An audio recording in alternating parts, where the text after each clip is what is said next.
Assalamu Walaikum. Hello friends, how are you? Welcome back to my another video.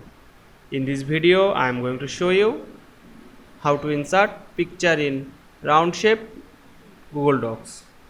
Let's get started. At first, you have to open your Google Docs app. Then go to the insert menu and go to the drawing option and click new. Then go to the image option.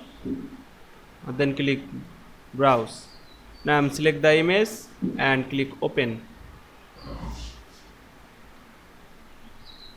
Wait a moment, our picture in uploading.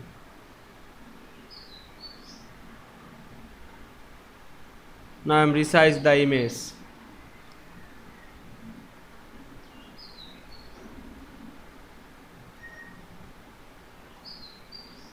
Then go to the marks image drop down menu and click shape and click round rectangle. Then go to the border white, increase border white, now change the border color. Then click save and close. Now here we can see insert picture in round shape Google Docs very easily. I hope you enjoyed my video. Please like, comment, share and subscribe my channel. Thanks for watching.